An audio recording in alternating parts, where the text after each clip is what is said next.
Welcome back, everybody. Finish things up with head coach Rechelle Turner. Coach, 1-for-1 in the Valley.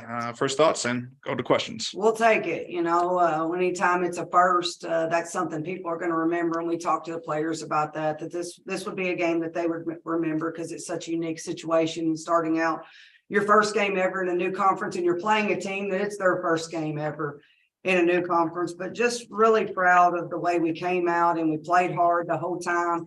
We bent, but we didn't break. And I think that that's the key that shows the maturity of this basketball team. When we needed a big stop and a rebound, we got it. We needed a big shot, we made it. And just really proud of how the kids handled this, because I tell you, UIC is a very, very good team. They're going to give a lot of people trouble throughout this grind. You wanted this one, didn't you? Of course I did. Yeah, I won them all, but this one was special. I was a little bit, probably the most nervous I've been in a long time before a game, just because of the significance of it. And also understanding how important it is to win at home. I mean, this is going to be a crazy journey and a crazy ride for us with all these new opponents and these new teams and the talent level of this league.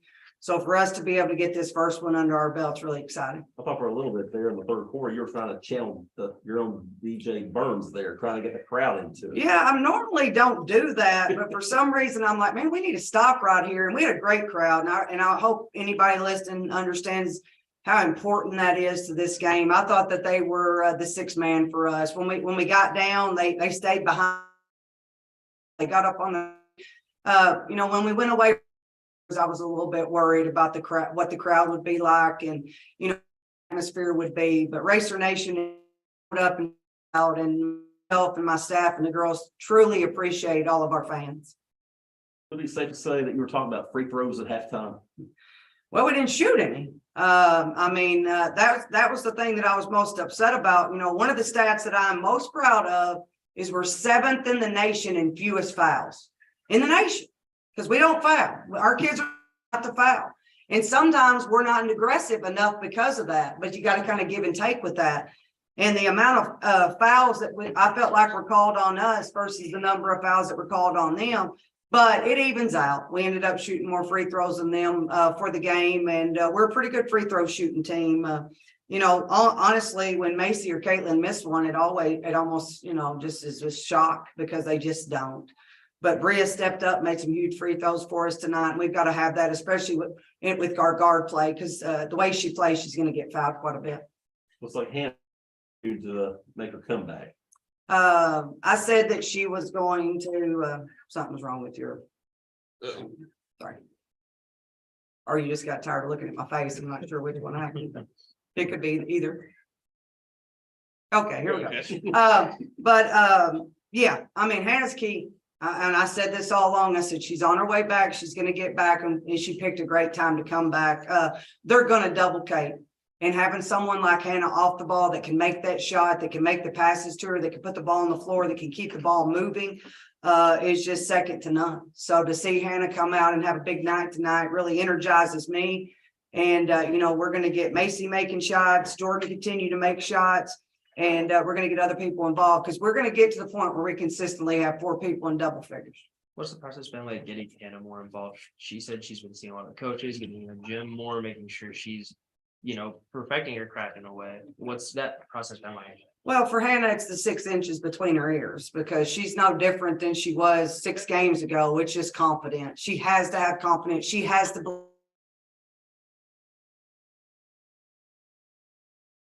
The coaches be happy with her, wants us to feel like that she's doing what we need her to do. And but she's put the work she has, and I think that has that's paid off. But for more than anything, Hannah just needs confidence, and her confidence should be extremely high right now, which is a good sign for us. Something I'm more curious in was Alexis Burpo, 2 for 6 and 9 rebounds. It's a great stat line, but she had 2 of her shots blocked, and I was watching it. I was like, is that a shot you should be taking there? Or I just kind of wanted your thoughts on her play. Yeah, I understand what you're saying, but Alexis is one of our best cutters off the ball. That's why she ends up in the right place at the right time. And many people, the documentary of how long Macy and Burp have been playing together. So Macy drives it baseline, Burp's where she's supposed to be and gets it. I didn't feel like her lift was there tonight as much as it is. Usually she gets off the floor more. But Alexis plays because she defends and she rebounds the basketball. I mean, 9 rebounds. That's 9 times that they didn't get a second chance. So none of our kids are told not to shoot. None of our kids are told not to look for what they can get. So, but yeah, normally she finishes those plays, but I don't think anything's wrong with her. And I know she's not going to make any excuses, but it didn't feel like she was lifting and getting up off the floor like she normally does. But it sure did look like she was on the defensive end of the floor. So, but I understand the question. But our kids understand that I have trust and faith in them that they're going to take good shots and make good decisions. Yeah, and we'll see anything on Valpo yet. I really focused in on UIC. I did watch Valpo a little bit over break. They're going to spread us out a lot, especially in our zone. They've got kids that can make shots. They're not going to be nearly as athletic as UIC, so hopefully that'll give us a little bit of a break in how much energy we had to put forth tonight just to get the ball up the floor. But that's my next stop. Go back to my office and get started on Valpo. You like being able to play, 2 days later, keep a rhythm maybe? I do. I would rather Thursday, Saturday. I don't like Sunday games. I mean, I'm not complaining by any means. I don't even want to be fined or anything like that. But, we've got a lot of kids not going to be able to teach Sunday school for 2 months because our games are on Sunday. We have a lot of players on our team and a lot of staff that, enjoy our Sundays where we can go to church and be with our families and things like that. So you asked me the question, I'm always going to give you an honest answer, John. So I don't love the Friday, Sunday, but I do like the Thursday, Saturday. I think we just need to play. I think we need to get into a rhythm and we need to play. And so I think this will be good for us. But again, we'll be ready to play on Sunday regardless. Another big moment in the game was Kayson's 3-pointer. The bench was, I think that's the loudest I've heard it, at least at home all season, it felt like. Kayson Cash Connor. I think that's the nickname she's been given. She can make that shot. She doesn't want to shoot it. She's not looking for it.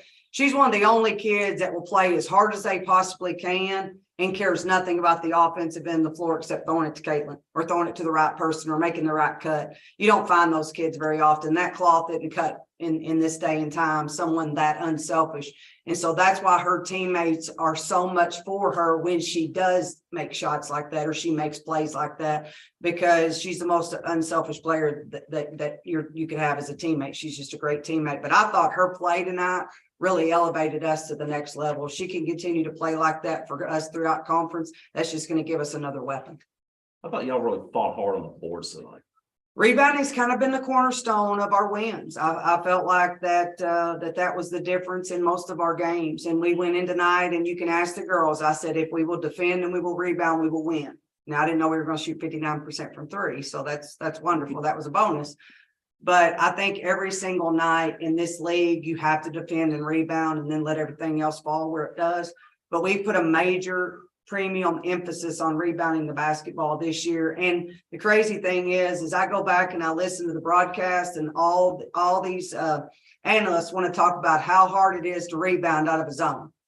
Well, zone's hard to rebound of. You're going to give up offensive rebounds. Well, not if your focus is to rebound the basketball. And the way we play our zone with our slides and the way we pack it in certain places puts more people around the goal for us to rebound the basketball. So we like proving people wrong.